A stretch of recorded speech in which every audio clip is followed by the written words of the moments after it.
ഈശ്വംശിയായിക്ക് സ്തുതിയായിരിക്കട്ടെ. തെനാക്ക് ആഗമനകാലത്തിലെ രണ്ടാമത്തെ ആഴ്ചയിലെ ചൊവ്വാഴ്ച, മത്തായിയുടെ സുവിശേഷം 18-ാം അധ്യായം 12 മുതൽ 14 വരെയുള്ള വാക്യങ്ങൾ. നല്ല ഇടയന്റെ ഉപമയാണ് നമ്മളിവിടെ വായിക്കുന്നത്. ഈശോ ഇത് പറയുമ്പോൾ ഇതിന്റെ ഒരു പഴയ നിയമ പശ്ചാത്തലമൊക്കെ നമുക്ക് വായിച്ചെടുക്കാൻ സാധിക്കും. പഴയ നിയമ പാരമ്പര്യമുണ്ട്, മോശയുടെ കഥയാണ് ഇതെന്നൊക്കെ പറയുന്നുണ്ട്. ഈ 99 മരുഭൂമിയിൽ വിട്ടിട്ട് ഒന്നിന്റെ പിറകെ അലഞ്ഞ ഇടയനെ കുറിച്ച് പറയുമ്പോൾ അത് മോശയെക്കുറിച്ച് പണ്ട് പറഞ്ഞിരുന്ന കഥയാണ് ഈശോ ഇവിടെ ആവർത്തിച്ച് പറയുന്നത് എന്നാണ് പല വേദപണ്ഡിതന്മാരും പറയുന്നത്.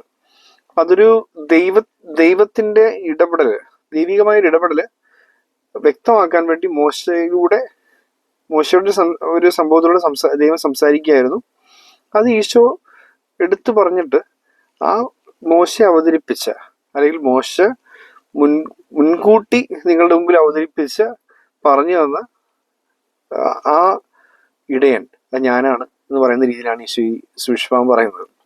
നമ്മൾ ഇന്നത്തെ ഒന്നാം വായന യെശയ്യാ പ്രവാചകന്റെ പുസ്തകം 40-ാം അധ്യായത്തിൽ നിന്നും 1 മുതൽ 11 വരെയുള്ള വാക്യങ്ങളാണ്. അവിടെയും നമ്മൾ വായിക്കുന്നത് ഇങ്ങനെയാണ്: അവിടുന്ന് കരബലത്താൽ ഭരണം നടത്തും, സമ്മാനം അവിടുത്തെ കയ്യിലുണ്ട്, പ്രതിഫലം അവിടുത്തെ മുമ്പിലുണ്ട്. ഇടയനെ പോലെ അവിടുന്ന് തന്റെ ആട്ടിൻകൂട്ടത്തെ മേയിക്കുന്നു. അവിടുന്ന് ആട്ടിൻകുട്ടികളെ കരങ്ങളിൽ ചേർത്ത് മാറോടണച്ച് തള്ളയാടുകളെ സാവധാനം നയിക്കും എന്ന് പറഞ്ഞുകൊണ്ടാണ് നമ്മൾ ഈ ഭാഗം വായിക്കുന്നത്. ഇവിടെയും ആ ഇടയനായിട്ട് ദൈവത്തെ അവതരിപ്പിക്കുക. നമ്മൾ ആഗമനകാലത്തിന്റെ പശ്ചാത്തലത്തിലാണ് ഈ സുവിശേഷം വായിക്കുന്നത്. ഇവിടെ ഈ ആടുകളെ തേടിയെത്തി ഇടയനെ കുറിച്ച് പറഞ്ഞിട്ട് ഈശോ പറയുന്നൊരു വാക്യമുണ്ട്: വഴിതെറ്റിപ്പോവാത്ത 99 കുറിച്ച് എന്നതിനേക്കാൾ ഈ ഒന്നിനെ കുറിച്ച് അവൻ സന്തോഷിക്കുമെന്ന് സത്യമായി ഞാൻ നിങ്ങളോട് പറയുന്നു. ഇതുപോലെ ഈ ചെറിയവരിൽ ഒരുവൻ പോലും നശിച്ചു പോകുവാൻ എൻ്റെ സ്വർഗസ്നായ പിതാവ് ഇഷ്ടപ്പെടുന്നില്ല എന്ന് പറഞ്ഞാണ് അത് അവസാനിക്കുന്നത്. എൻ്റെ സ്വർഗസ്നായ പിതാവ് ആരും നശിച്ചു പോകുന്നത് ഇഷ്ടപ്പെടാത്തത് കൊണ്ട് എന്നെ ഇങ്ങോട്ട് അയച്ചിരിക്കുകയാണ്, നിങ്ങളിലെ ഓരോരുത്തരെയും തേടി കണ്ടെത്തി മാറോടണയ്ക്കാൻ. ആ ഇടയനായിട്ട് ഞാൻ ഇറങ്ങി വന്നിരിക്കുക.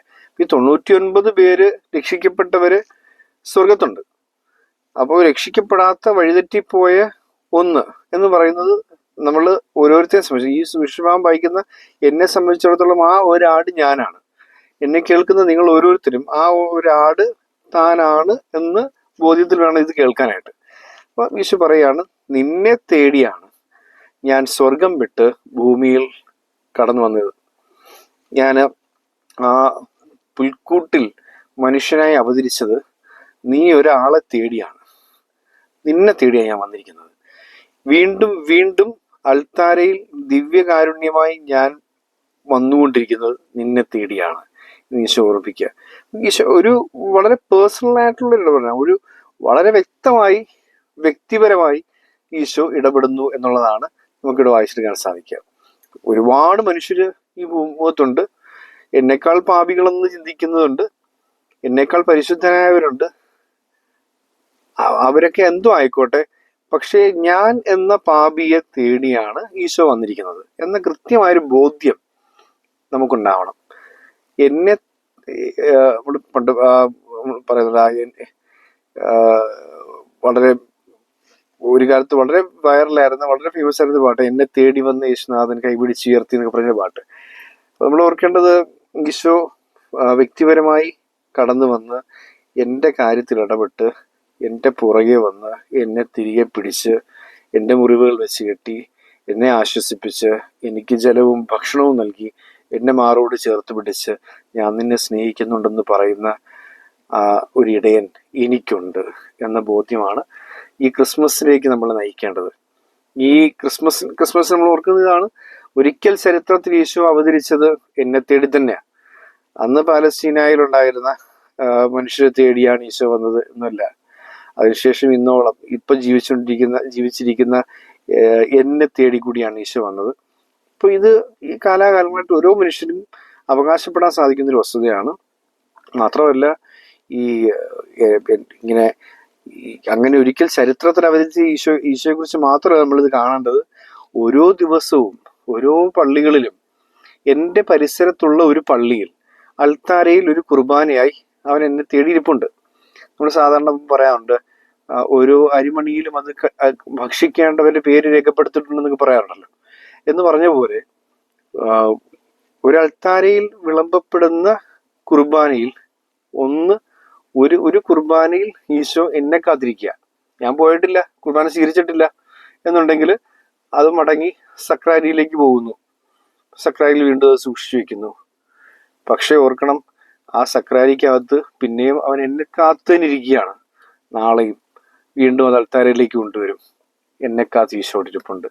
അപ്പോൾ ആ സിബോറിയത്തിനകത്ത് ആ കുസ്തോതി, ആ തിരുപ്പാത്രം, ദിവികാരൻ വെക്കുന്ന തിരുപ്പാത്രത്തിനകത്തിരിക്കുന്ന ഒരു കുർബാന ഇതിലൂടെ ഈശോ എന്നെ തേടി വന്നിരിക്കുകയാണ് എന്ന കൃത്യമായൊരു ബോധ്യം നമുക്കുണ്ടാവണം. അങ്ങനെയെങ്കിൽ നമുക്ക് കുർബാന മുടങ്ങാതെ എല്ലാ ദിവസവും പങ്കെടുക്കാനായിട്ട് തോന്നും. ആ കുർബാനയിൽ പോവും. കുർബാനയിൽ ദിവ്യകാരുണ്യനാഥനെ വൈദിക നമ്മുടെ കയ്യിലേക്ക് വെച്ച് തരുമ്പോൾ നമുക്കുണ്ടാക്കേണ്ട ബോധ്യം ഇതാ, ഇത് എനിക്ക് വേണ്ടിയുള്ള ഈശോ, എന്നെ തേടി വന്ന ഈശോ എന്ന ബോധ്യത്തിൽ നമുക്കത് സ്വീകരിക്കാനായിട്ട് സാധിക്കും. അങ്ങനെ ദിവ്യകാരുണ്യനാഥനുമായിട്ടൊരു വ്യക്തിപരം, കാരണം അങ്ങനെ ക്രിസ്മസിനെ കുറെ കൂടി വ്യക്തിപരമായി ഉൾക്കൊള്ളാനുള്ള ക്ഷണം കൂടിയാണ് ഈ സുവിശേഷ ഭാഗം. ഇടയന്റെ ഉപമ എന്ന് പറയപ്പെടുന്നത്. ഇടയൻ ആ ഒരൊറ്റ ആടിനെ തേടി വന്നു എന്ന് പറയുമ്പോൾ മനുഷ്യാവതാരത്തിലൂടെ ഈശോ ഈ ഭൂമിയിലേക്ക് വന്നത് ഞാനൊരാളെ തേടിയാണ് എന്ന് ചിന്തിക്കുമ്പോൾ വീണ്ടും ഇന്ന് എൻ്റെ ഇടവകപ്പള്ളിയിൽ അർപ്പിക്കപ്പെടുന്ന, എൻ്റെ പരിസരത്തുള്ളൊരു ദേവാലയത്തിൽ അർപ്പിക്കപ്പെടുന്ന ഒരു കുർബാനയായി ഈശോ എന്നെ തേടി എത്തിയിട്ടുണ്ട് എന്ന ബോധ്യം നമുക്ക് നമ്മുടെ ഹൃദയത്തിൽ സൂക്ഷിക്കാം. ഈശോനാഥനുള്ള വലിയ സ്നേഹത്തിലായിരുന്നുകൊണ്ട് നമ്മളെ തേടിയെത്തുന്ന ഈശോയോട് ചേർന്ന് നിൽക്കുവാനുള്ള കൃപ തരണമെന്ന് പ്രാർത്ഥിച്ച് നമുക്ക് ഈ ദിവസങ്ങളിൽ മുമ്പോട്ട് പോകാം. ഈ ആഗമനകാലം നമ്മെ സ്നേഹിക്കുന്ന ഈശോയെ തിരികെ സ്നേഹിക്കുന്നതിലൂടെ അർത്ഥപൂർണമായി തീരാനുള്ള കൃപയ്ക്കായി പ്രാർത്ഥിക്കാം.